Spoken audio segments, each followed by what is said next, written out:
Tarih boyunca dünyada birçok zulüm ve katliamlar yaşanmış.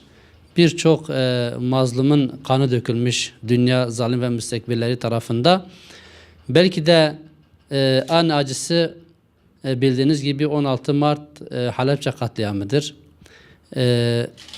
Ve Mart ayında buna benzer birçok katliam ve zulümler yapılmıştır. Mustazaflar cemiyeti olarak birkaç yıldır Mustazaflar Haftası adı altında bazı etkinlikler düzenlemekteyiz. Buradaki asıl amacımız dünyada yapılmış olan bu zulüm ve katliamların unutulmaması, hatırda tutulması ve o mazlumları yad etmek, hatırlamaktır.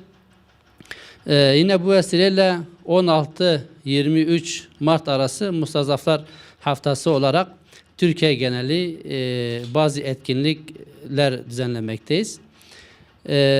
Bunun bir ayağı da şüphesiz Diyarbakır'dır.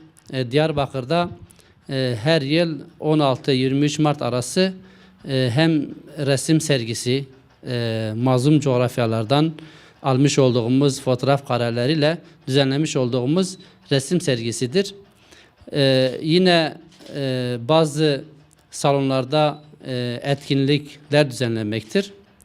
Biliyorsunuz bu yıl içerisinde de Diyarbakır genelinde bazı yerlerde fotoğraf sergisini açtık.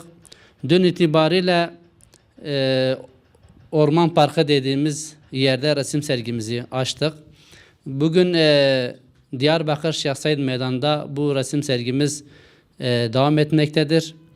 Yarın Ulu Cami önünde inşallah orada kuracağız bu sergimizi. Ondan sonra Bağlar girişi kahve önünde resim sergimizi düzenleyeceğiz.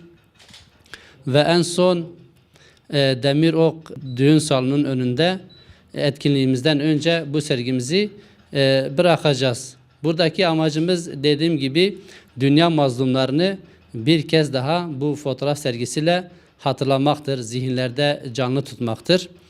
Ayrıca ayın 24'ünde hem bayanlara hem de erkeklere olmak üzere iki etkinlik düzenleyeceğiz.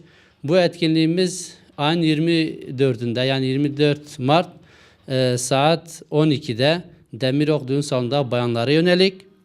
Aynı gün akşam saat 18'de yine Demirok Düğün Salonu'nda erkeklere yönelik etkinliğimiz olacaktır. Dediğim gibi burada yine dünya mazlumlarını bir kez daha anacağız, bir kez daha hatırlayacağız. Onları unutmadığımızı tekrardan dünyaya duyuracağız. Bu vesileyle hem bayanları hem de erkekleri bu etkinliğimize sizin aracınızla bir kez daha davet ediyorum.